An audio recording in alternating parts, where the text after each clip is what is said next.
Hello YouTube. Today in the Night Librarian we are going over episode 6 of Interview with the Vampire, and whoo boy, this one was a doozy. Like, episode 5 was intense and it was a lot, but this is like the penultimate episode. This is the calm before the storm.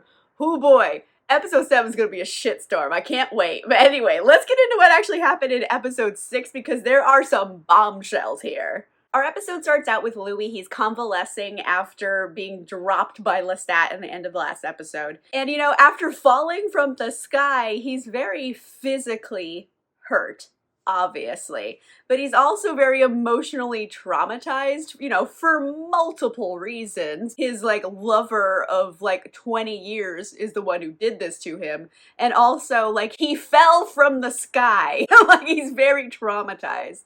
But Claudia's there and she's taking care of him. She's very, very protective of Louis now. It's almost like a healthier version of Lestat and Louis' relationship, because I feel like Claudia still has some sense of ownership over Louis that, like, Lestat seems to have. But the difference here is that Claudia wants what's best for Louis, and Lestat, he wants what's best for himself.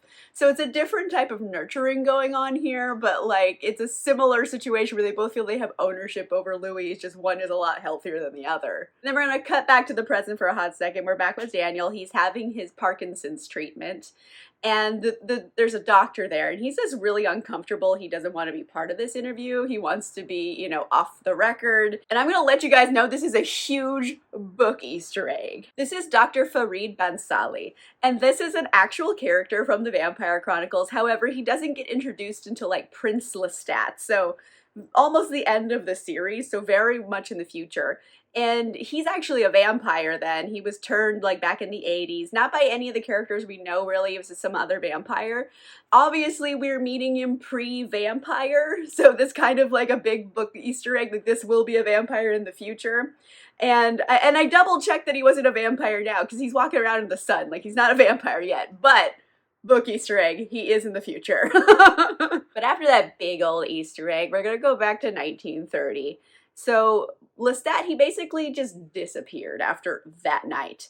And Louis and Claudia, they're moving on as best they can over the course of 6 years. So we're gonna have a bit of a time jump because not a whole lot's going on individually. This is just basically what's been going on for like 6 years.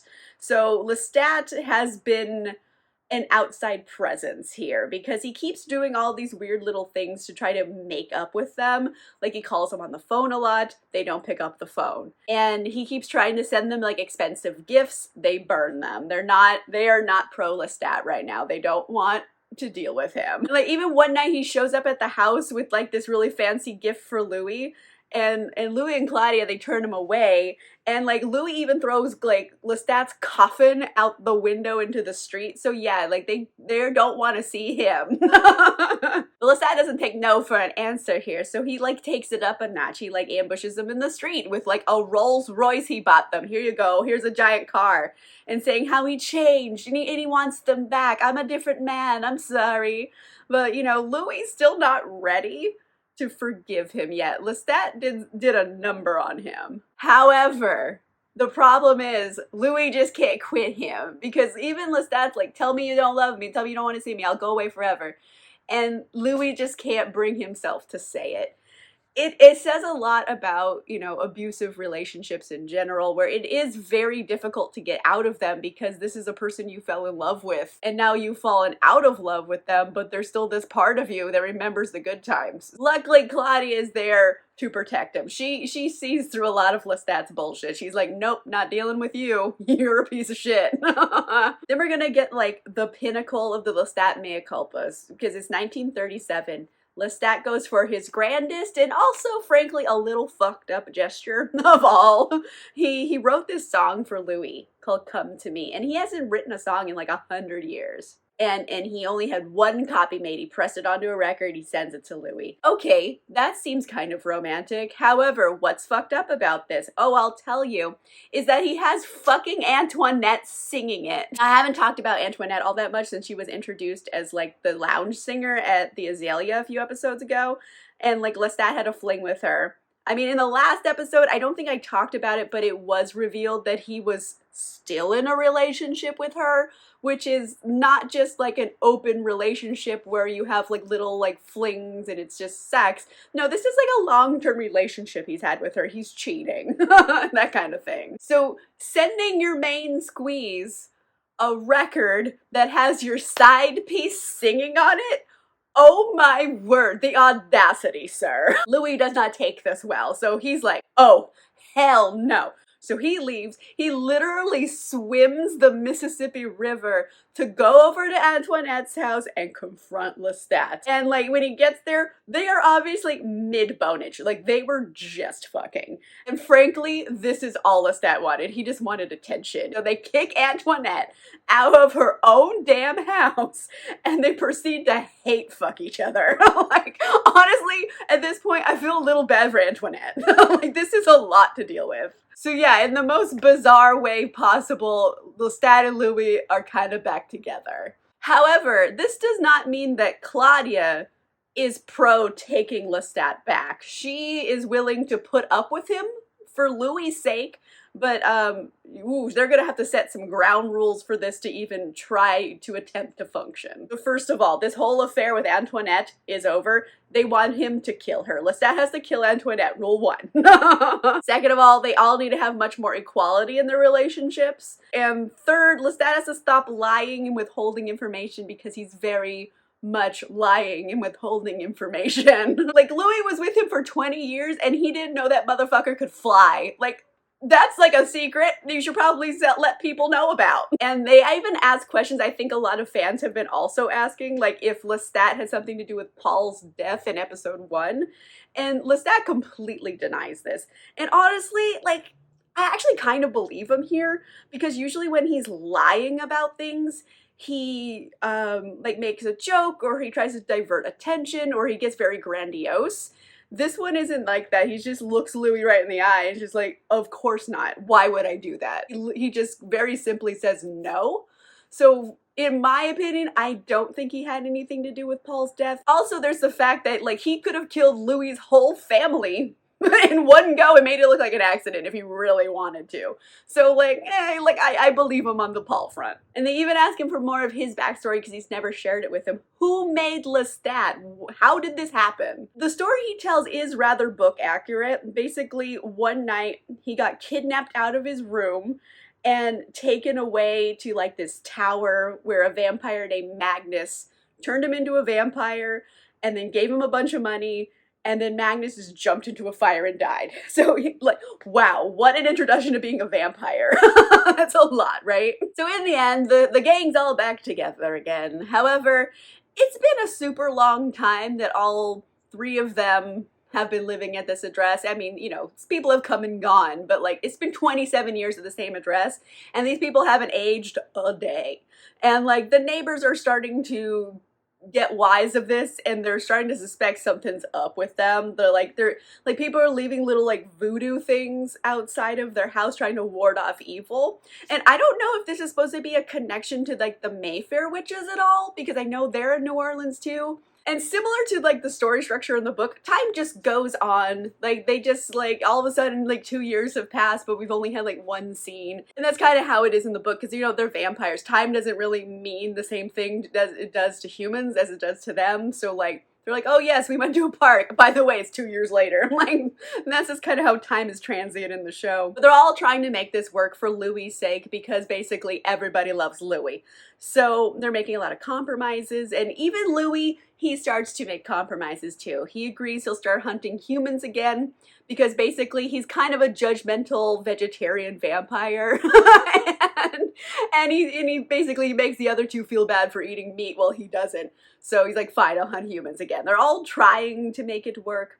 And even Lestat kills Antoinette's because he comes back to the house and hands them like a newspaper saying this like lounge singer died in a fire with a finger in it. And so while all that is working it doesn't change the fact that, like, Claudia and Lestat don't get along. They don't like each other. They have no love for each other. They're just putting up with each other for Louis' sake. And everything between them is a constant chess game, and they show this in the story very literally with them constantly playing chess. So, I mean, it's a little on the nose, but it makes sense for their relationship. However, just because Lestat is being honest about certain parts of his life doesn't mean he's being honest about everything. Because Lestat, he goes out, you know, to hunt one night, but really, he's going to visit his side piece, Antoinette. Yeah, she's not dead. He didn't kill her. He literally cut off her finger and brought it back to them to pretend that he did. And obviously he has been feeding on her. Her neck has giant bite marks on it.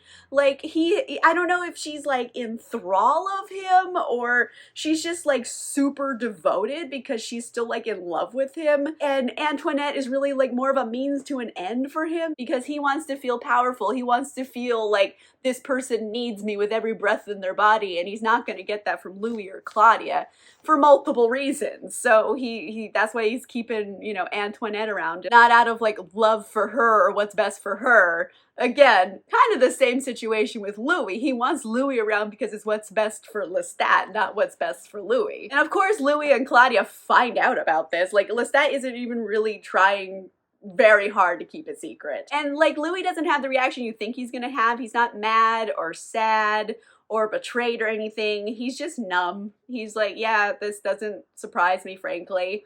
And he knows it's just Lestat's nature to taunt them with this because he can. And it's Louis's nature to take it because he does. And it's really just like a cycle of self-loathing he's just stuck in. So Claudia sees this obviously as the third party in this situation, and she's like begging Louis. She's like, you gotta leave. You gotta get out of this situation. Come with me. We'll get on a train. We'll go to New York, and then we'll catch a boat to Europe. Like, let's go look for other vampires. They all can't be shitty like him. But Louis just still isn't ready to leave Lestat. He's stuck in this toxic situation. With that depressing little anecdote, we're gonna take a break from the past and come back to the present. Louis and Daniel are talking about the first interview and how around this point in the story was when Daniel started asking Louis to make him a vampire, and Louis refused. He's like, are you fucking dumb? Have you not been listening to a word I said? And obviously time has changed things in Louis's, you know, mind, and he offers Daniel to make him a vampire now. He's like, I'd give it to you now. Do you want to be a vampire? It would, you know, probably cure your Parkinson's. And as a reverse, Daniel turns him down. He's like, I don't want to be a vampire anymore. Like, I'm too old and seen too much bullshit to want to put up with it forever. Frankly, I'm good.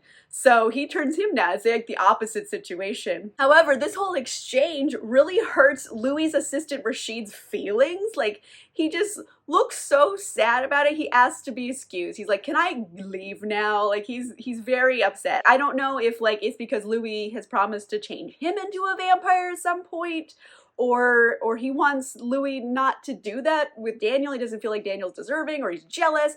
I'm not sure, but obviously it's hurting his feelings. So like, my baby Rashid is a great executive assistant, and I will not have him hurt. And on that note, we're just gonna go back to the past again. Now it's 1939.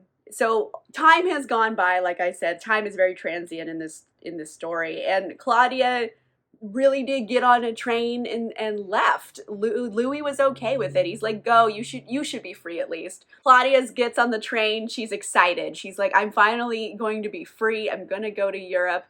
Louis is gonna be okay. It's fine. She's finally having this sense of freedom and like healing. And Louis, he's just depressed still. So he heads home to be more depressed with Lestat. And Lestat is there just listening to the radio, and this is like the announcement that Germany has invaded Poland, which is, you know, the beginning of World War II. So like, things are going on in the bigger world around here. And like, Louis turns and like, Claudia is back in the house. So what happened? Why is she not on the train anymore? And oh boy, will I tell you what happened. Claudia's on the train, and obviously this is a bad time to be going to Europe right now. It's the brink of World War II. And Lestat kind of makes the decision for her that she's not going to Europe. And it's not out of a sense of her safety that Europe is unsafe. It's really more like, no, no, no, you don't get to leave me. So Lestat, he boards this train too, and he's really brutal and gross, and like this is the cruelest I have ever seen Lestat be. He kills a bunch of people, and it's in gruesome ways, like people's heads are getting ripped off. It's a lot. And he basically tells Claudia she's not allowed to leave. He made her for Louis, and it's her job to make Louis happy, and if she leaves, Louis will be unhappy. And if Louis is unhappy, he has no further use for her. So, like, he's not that gross that he'll hurt her the same way that Bruce did, but he will burn her alive. Like, he basically threatens to kill her if she ever leaves. And like I was saying, this is the cruelest I've ever seen Lestat be. And Sam Reed, his performance here is really chilling, because, like, his face, there is no warmth in it. Like, this is looking at a murderer.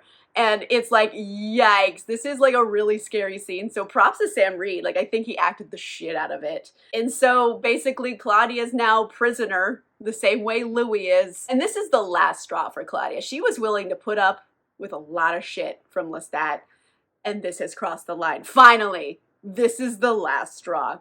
And the thing with Claudia is that she's every bit as vicious as Lestat can be, but the thing that she has that Lestat does not is patience. She can be very quiet and take her time to get revenge. So they're settling in for the evening at home, and, you know, Lestat and Claudia playing chess. Again, obviously, it's very much a metaphor for their relationship. And Claudia's just telepathically talking to Louis the whole time she's playing chess with Lestat. And she basically tells him, I'm gonna kill this motherfucker. Lestat, he's a dead man. I'm gonna kill him. And guess what, Louis? You want to kill him too. We're gonna do it together. You're lying to yourself if you think you don't. So guess what? We're gonna kill him. This is the only way we're ever gonna be free. Buckle up. And Louis doesn't really say no. Like, I think Louis has realized as well, this is the only way out. They have to kill Lestat. Dun dun dun! So it's such like a baller move, and it's so scary. Right as she and Louis have really decided like this is the only recourse they have, she wins the chess game. So basically she has separated her mind into playing this chess game and also telepathically plotting a murder with Louis. Like, she's smart and she's patient and like deadly. Like, Claudia's scary, and I was like, oh, gasp! And I also want to put like a side note about the chess game that they're physically playing, because it's actually a really subtle thing that just enriches the story if you know what's going on in the chess game. Because yes, Claudia won, but how did she win? She's playing this method called the Polish Immortal. And in this strategy, you lure in an opponent who basically just wants to dominate the board and take everything. So you start letting them take everything until they realize they're trapped. So their own greed kind of gets them. It's basically like a chess equivalent of giving someone enough rope to hang themselves with. So knowing what's going on in the chess game makes the scene just a little bit more rich. So I just wanted to throw that in there. That is a really cool production note. So I thought that was like chef's kiss great. So on the resonating note of we're gonna kill Lestat, we're back in the present during the interview, but Daniel, he's kind of, you know, he's nodding off. He has a lot of drugs in him. So it's nap time for Daniel, and he's starting to dream about the first time he met Louis in San Francisco in the 70s. And it's kind of fun seeing them because like Louis has like a little fro, and I was like, oh my goodness, I love that.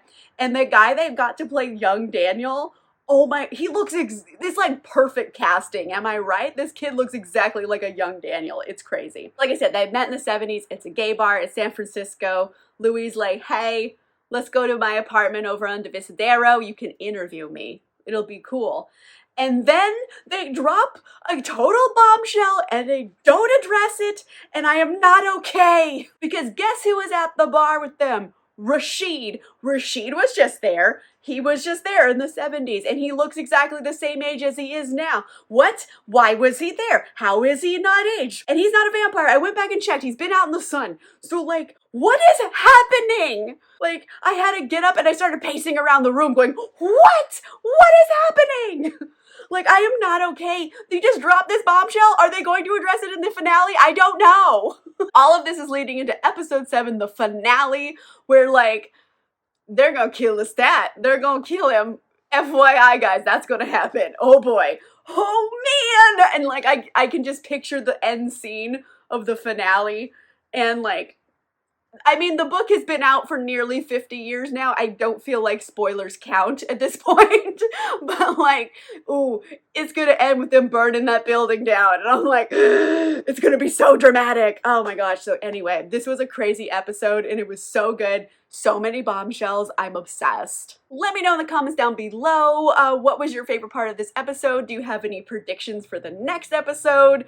I don't know, what are you vibing with? Let me know in the comments down below. If you like this video, make sure you give it a like. If you want to see more videos, make sure you subscribe. And also, if you want cool exclusive content, including early access to videos and a book club, you can consider becoming a channel member or a patron. The links for that are in the description down below. And on that note, I will see you guys soon.